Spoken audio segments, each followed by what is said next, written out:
बेटा dispersion of light part first में हमने सीखा डेरिवेशन ऑफ प्रिज्म फॉर्मूला, और जहाँ से हमारे पास कुछ फॉर्मूलेज आए like delta equal to mu -1 into A, delta equal to I1 plus I2 minus A, R1 plus R2 equal to A, mu equal to sine A plus delta M by 2 over sine A by 2।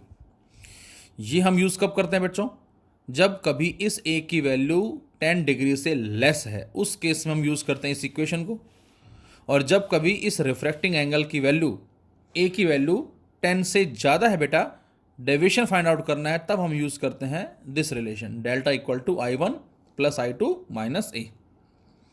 अब हमारे पास आता है dispersion of light, जो कि इस chapter का नाम भी है और इसका मीनिंग जो है वो क्या होगा।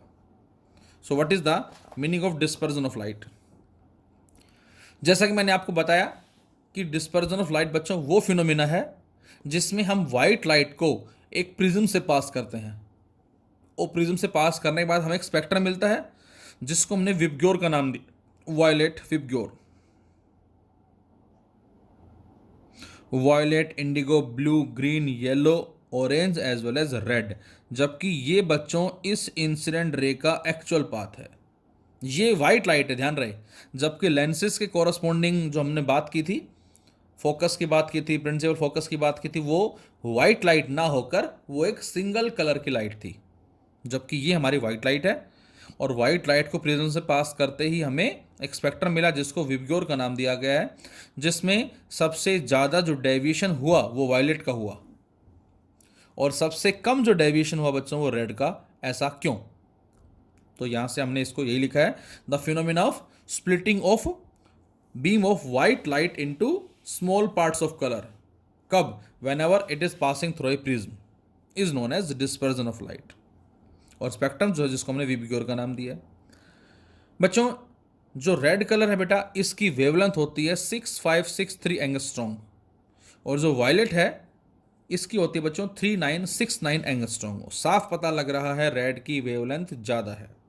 अब ज़्यादा है तो इससे क्या होगा, देखे जरा। तो बेटा हमारा एक रिलेशन आता है जिसको बोलते हैं कोचीज रिलेशनशिप या कोची फॉर्मूला। ये कोची नाम के साइंटिस्ट ने एक रिलेशन दिया है रिफ्रैक्टिव इंडेक्स और wavelength of the light to be used उनके बीच में, और वो फॉर्मूला है mu equal to A plus B upon lambda square plus C upon lambda power 4 and so on, जिसमें बच्चों ए बी सी जो है बेटा ये हमारे क्या हैं, कॉन्स्टेंट्स कहलाते हैं। और यहाँ से हम कह सकते हैं कि म्यू जो है बेटा वो इन्वर्सली किसके, सबसे पहले lambda square. So we can say thus this mu is inversely proportional to lambda square. और अभी अभी पिछले वीडियो में हमने सीखा कि डेल्टा जो है वो म्यू -1 इंटू ए के बराबर होता है। इसका मतलब डेल्टा डायरेक्टली म्यू के है, लेकिन म्यू इन्वर्सली लैम्डा स्क्वायर के है। तो हम ऐसा कह सकते हैं क्या कि यदि म्यू की वैल्यू बढ़ती है तो डेल्टा बढ़ेगा, म्यू की वैल्यू घटती है तो डेल्टा घटेगा, क्योंकि डायरेक्टली है। और इन्वर्सली का मतलब एक फैक्टर बढ़ता है तो दूसरा घटता है। तो अब यदि मैं आपसे कहूं क्या कि रेड कलर की वेवलेंथ सबसे ज़्यादा है, तो इसके कॉरस्पॉन्डिंग जो म्यू कहलाएगा हमारा वो क्या होगा, बोलो? वो सबसे लेस हो जाएगा। और यदि म्यू की वैल्यू सबसे लेस होती है बच्चों, तो उस सिचुएशन में जो डेल्टा होगा बेटा वो भी सबसे लेस होगा।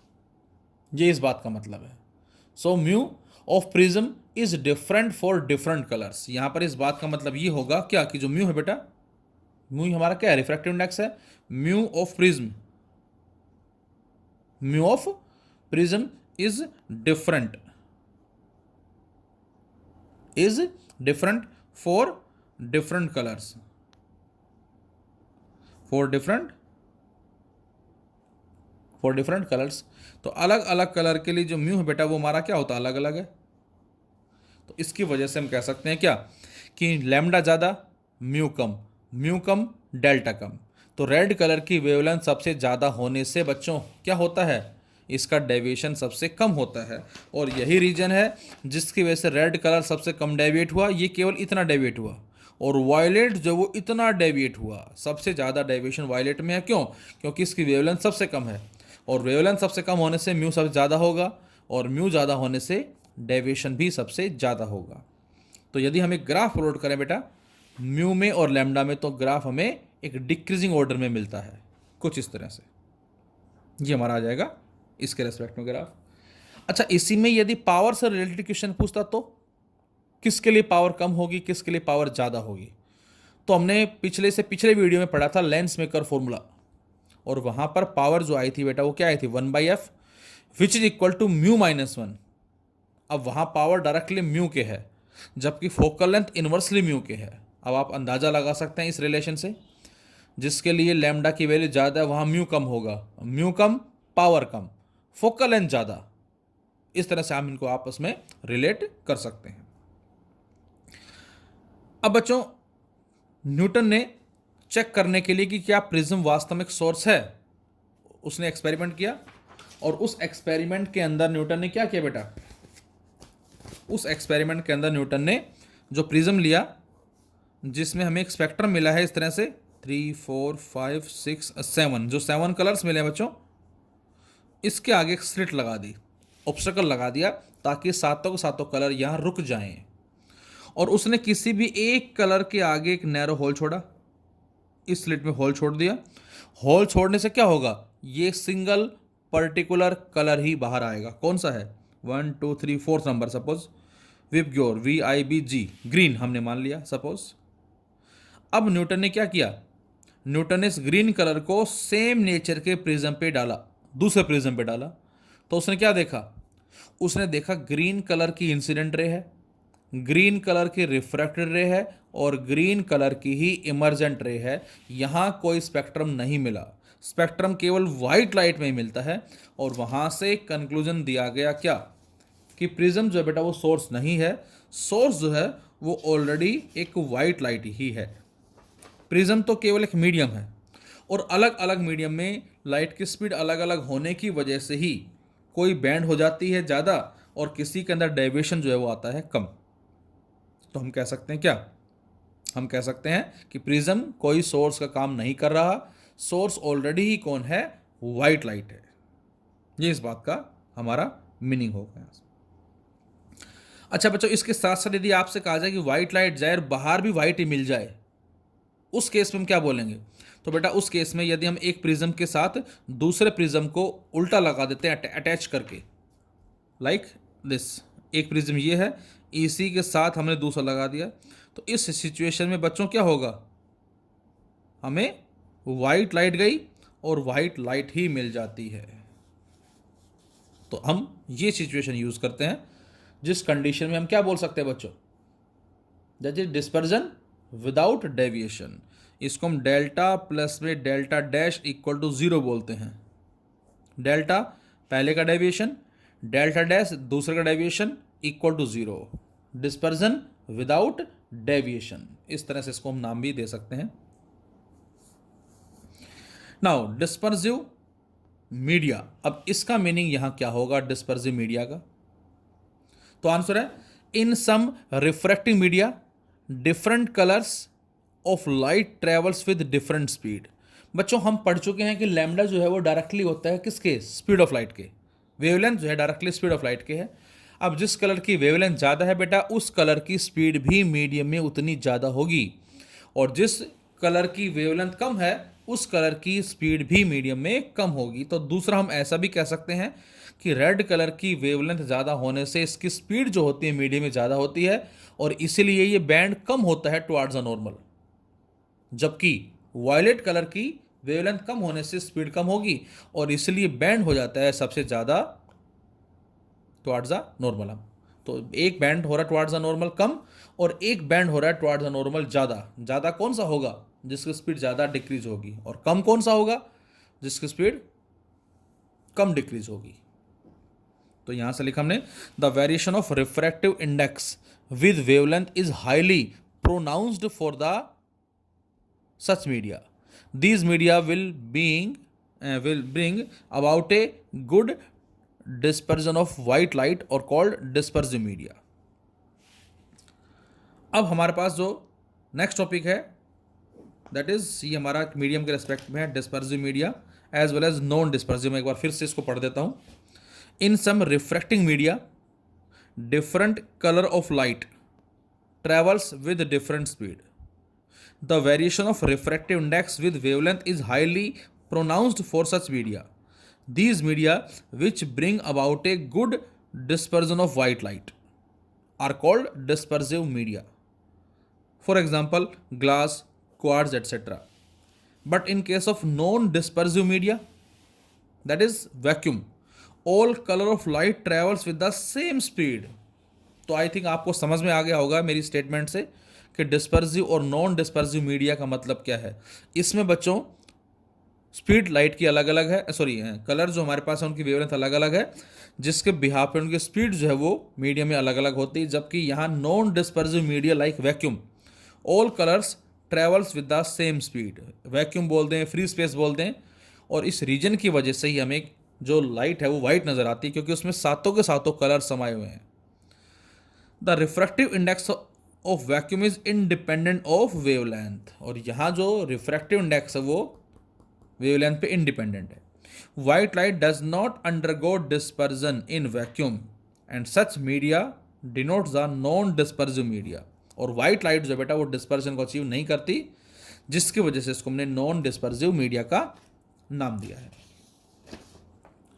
अब हमारे पास छोटे छोटे टर्म्स आती हैं बिल्कुल इसमें, जिसको हमने एंगुलर डिस्पर्जन का नाम दिया है, जिसको थीटा से डिनोट करते हैं, एंगुलर डिस्पर्जन।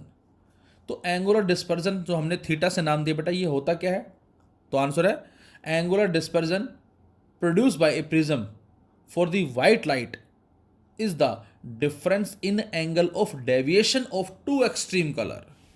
ये जो एंगल ऑफ डेविएशन जो है बेटा हमारे पास दो एक्सट्रीम कलर, एक्सट्रीम का मतलब जो सबसे कम डेविएट हो रहा है वो रेड, और जो सबसे ज़्यादा डेविएट हो रहा है वो वायलेट। तो इन दोनों के डेविएशन का जो डिफरेंस होगा बच्चों, उसी को ही हम बोलते हैं एंगुलर डिस्पर्जन, थीटा, जिसको नाम दिया है that is delta V minus delta are.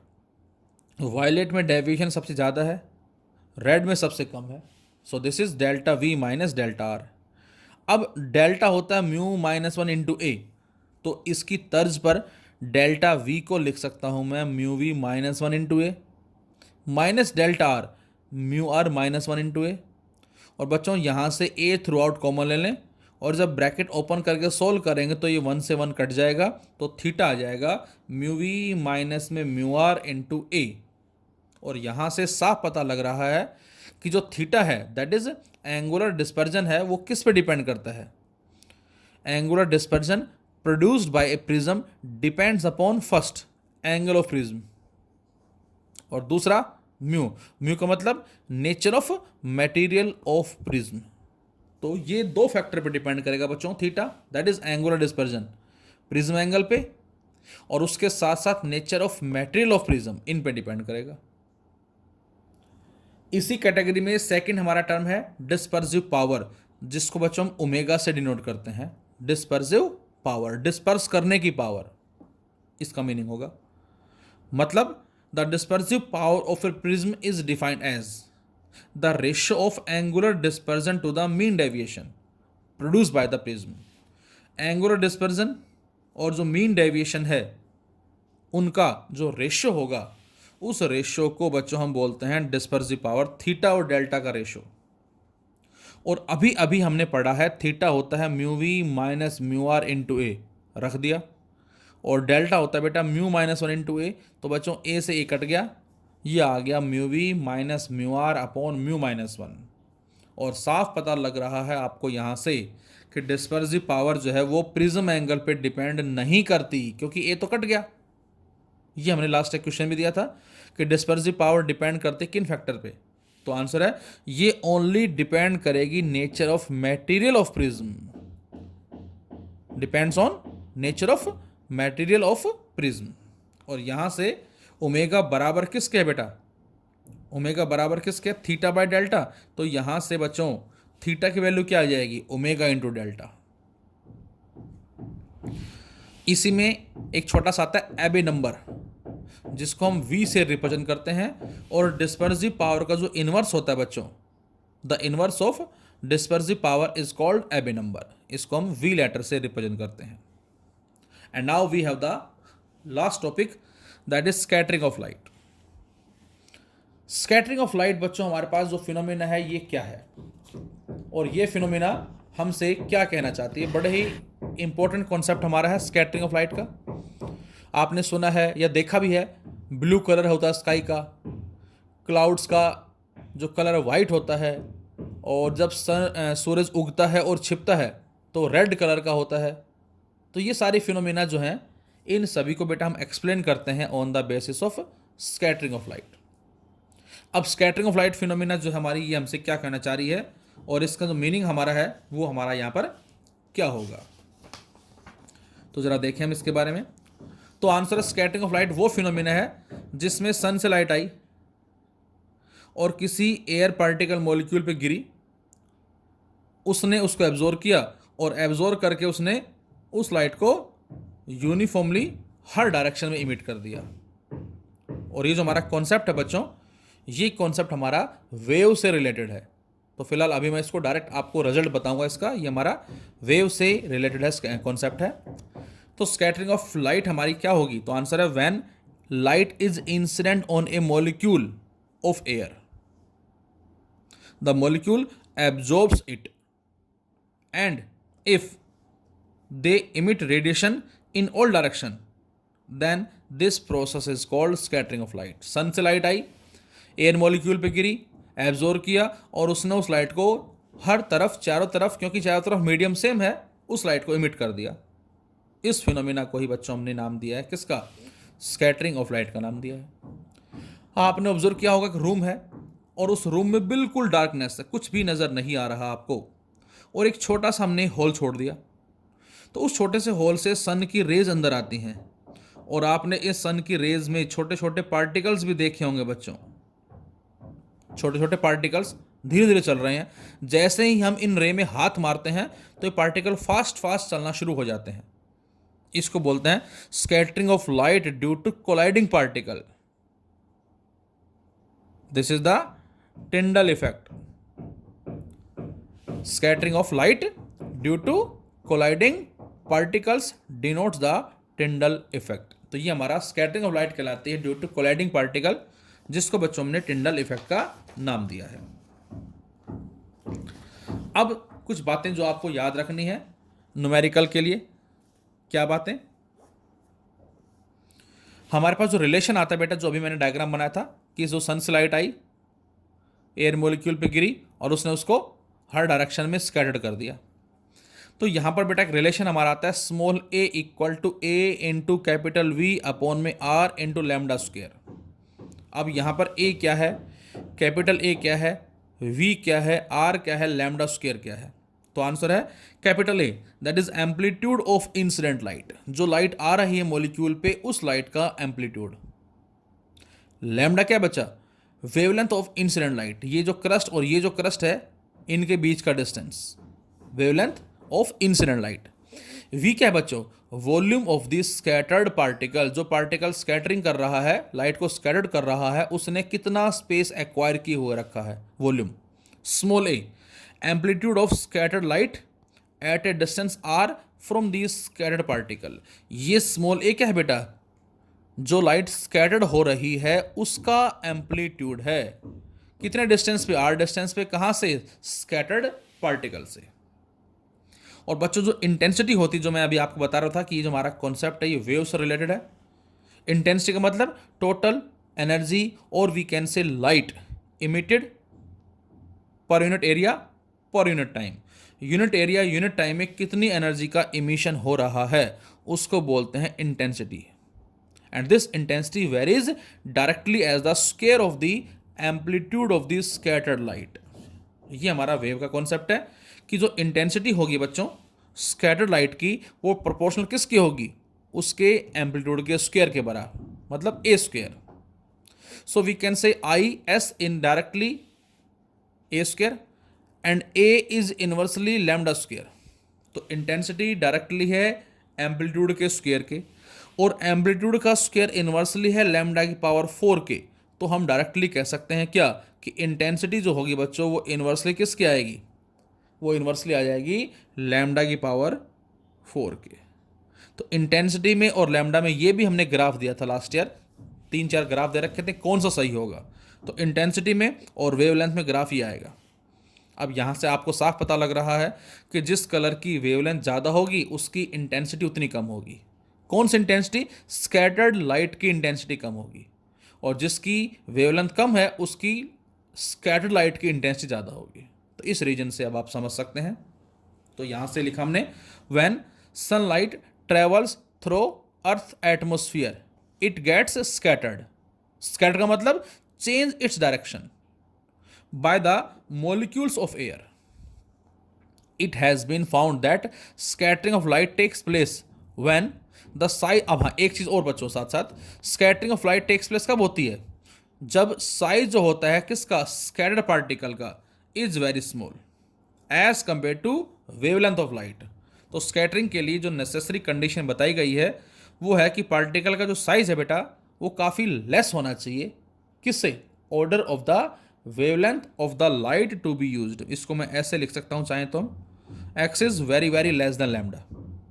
ये इस बात का मतलब है। एयर मॉलिक्यूल का जो डायमीटर बताया गया है अप्रोक्सीमेट 0.2 नैनोमीटर बताया गया है। अब यहां से हमने इंटेंस और स्कैटर्ड लाइट जो है, लाइट स्कैटर्ड बेटर कब हो सकती है, जब पार्टिकल का साइज जो है वो काफ़ी लेस है as compare to order of the wavelength of the light used. और ये हमारा कॉन्सेप्ट जो आता है स्कैटरिंग का, ये हम पढ़ते हैं वेव ऑप्टिक्स में। रेलेग नाम का साइंटिस्ट है, उसने इसके बारे में थोड़ा सा एक्सप्लेन किया गया है। रेलेग ने बताया क्या वैलिड होगी, लेकिन when ever the size of the scattered is much greater than, मतलब जब x की वैल्यू बच्चों काफ़ी ज़्यादा है किससे, order of wavelength of the light to be used, तो रेले कहता है क्या, कि स्कैटरिंग पॉसिबल नहीं होगी। स्कैटरिंग पॉसिबल नहीं होगी, इस बात का मतलब क्या है, इस बात का मतलब है all the wavelengths are scattered nearly equal. सारी जो वेवलेंथ होती हैं अलग अलग कलर्स की वो सारे इक्वली स्कैटर्ड होते हैं एक साथ।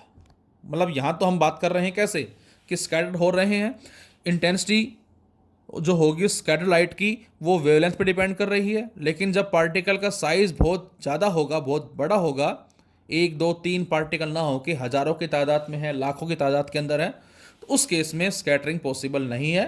सारे के सारे कलर नियरली इक्वली स्कैटर्ड होते हैं। जैसे हम बात करें फर्स्ट, बादलों का जो कलर है वो आपको वाइट नज़र आता है।